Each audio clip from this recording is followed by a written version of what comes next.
Hey, 8th grade, just want to go through, I posted this on NetClassroom, your poetry notes.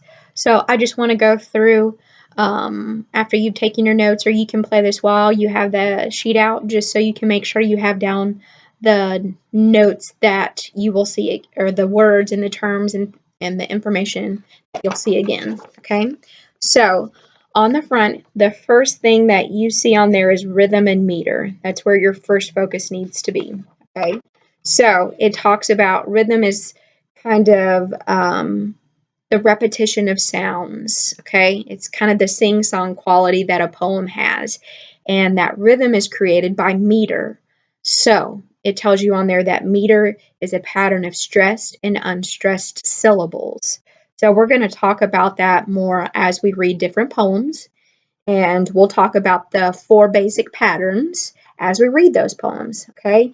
But if you look on here, it gives you an example from Paul Revere's Ride, which we'll read. And you'll see some of them have it looks like a U, or a cup, as they call it. And that's unstressed. That's your unstressed mark. And then the dash over it is your stressed mark, okay? So that's all you need to pull from here. Just know that meter is a pattern of stressed and unstressed syllables. You mark your unstressed syllable with a cup, or for me, I find it easier to remember U unstressed, and then your dash is the one that's stressed. Underneath there, okay, you have the section on free verse. There are 3 different types of verses. This page only has 1 type. We'll get to the others later on. But free verse, to me, it's easy to remember if I think it's free from everything, okay? Because it says it is not written in meter and it does not rhyme. No meter, no rhyme. Those are your structural elements. That's what creates the sing-song pattern when you read a poem. So this will look and almost sound like natural speech almost, okay? And then if you look on there, underneath there you have rhyme, okay, words that have similar sounds, and rhyme scheme, okay? So rhyme scheme is a pattern of end rhymes, okay? And if you had, and we'll do this as well, and we've done it before during the school year.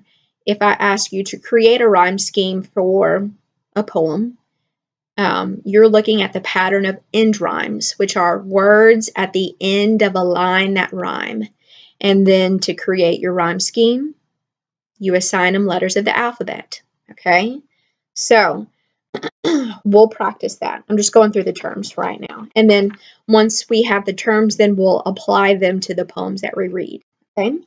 On the back of your page, it has internal rhymes, okay?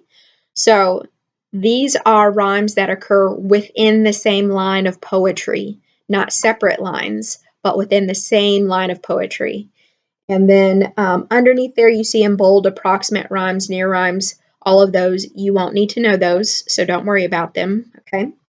And then in the middle column, you see sound effects. So the first one is onomatopoeia, okay? So think old school cartoon Batman, zap, pow, buzz, bang, clang, sizzle, things like that.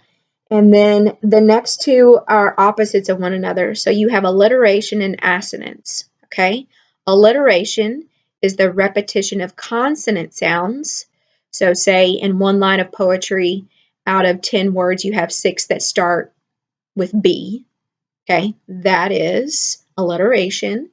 And then assonance is the opposite, okay? Those are the repetition of vowel sounds. So say you have a lot of O sounding words, okay?